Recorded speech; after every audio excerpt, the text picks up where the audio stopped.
સથરામાં 80,94,000થી વધુની ચીટિંગના ગુનામાં 2 વર્ષ નાસા ફરતા આરોપીને સુરત ક્રાઇમ બ્રાન્ચે રાજસ્થાનથી ઝડપી પાડ્યો હતો. સુરતના સથરા વિસ્તારમાં કાપડના વેપારનો વિશ્વાસ કેળવી 80,94,000ના ચીટિંગના ગુનામાં છેલ્લા 2 વર્ષ નાસ્તા ફરતા આરોપીને રાજસ્થાન નવલગઢ ખાતેથી સુરત ક્રાઇમ બ્રાન્ચે ઝડપી કાયદેસરની કાર્યવાહી હાથ ધરી છે. વર્ષ 2022માં નરેશભાઈ નાગરમલ સૈનીએ સુરતના સથરા વિસ્તારમાં પોતાના શ્રી હરિઓમ એન્ટરપ્રાઇઝ નામના વ્યવસાયના પડદાની પાછળ એક મોટો કારસો રચ્યો હતો. પોતાની લોભામણી વાતોથી અને પ્રભાવશાળી છબીથી તેણે વેપારી મયુરભાઈ ડાયાભાઈ નાથાણીને પોતાની જાળમાં ફસાવ્યો.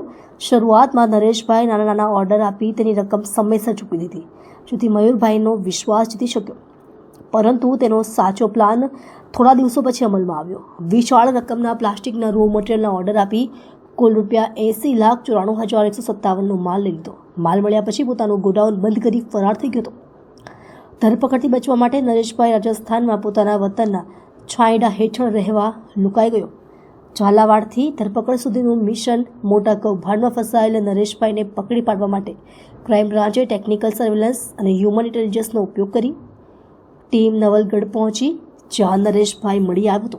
નરેશભાઈને પૂછપરછ માટે સુરત લાવવામાં આવ્યો, જ્યાં તેણે પોતાના ગુનાની કબૂલાત કરી. તેની ઉપર આઈપીસી કલમ 420 હેઠળ કેસ દાખલ કરવામાં આવ્યો અને લૂંટેલા માલના ટ્રેસ માટે વધુ તપાસ શરૂ કરવામાં આવી. મહેસાણા પોલીસ સ્ટેશનમાં 2 વર્ષ અગાઉ 80,94,000 રૂપિયાનો ચીટિંગનો ગુનો દાખલ કરવામાં આવેલ. જે ગુનાના ભાગતા પડતા આરોપી નરેશ નાગરમલ સૈની ઉંમર વર્ષ 36, જેઓનું નાસ્તા પત્તાનું 70 મુજબનું વોરંટ નીકળેલું હતું.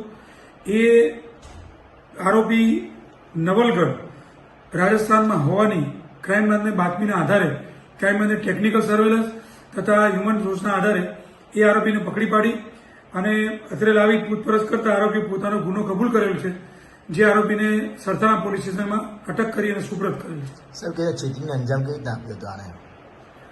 નવલગઢ ખાતે જે અમને ખાનગી બાતમી મળેલી એમાં ક્રાઇમ બ્રાન્ચની ટીમ જઈ વોચ ગોઠવી અને આ આરોપીને પકડી પાડવામાં આવેલ છે. શું ગુનો શું આચરણ હતો સાહેબ? એને ગુનો ચીટિંગનો પોતાને હરિઓમ એન્ટરપ્રાઇઝ પ્રોપરાઇટર નામે ગોડાઉનની અહીંયા ટેક્સટાઇલ માર્કેટમાં ચાલુ કરી અને ફરિયાદી મયુરભાઈ ડાયાભાઈ નાથાણીનાઓનું માલ ખરીદી 80 લાખ રૂપિયાનું ચીટિંગ કરી અને પૈસા પરત ના આપી ગુનો આચરેલ હતો.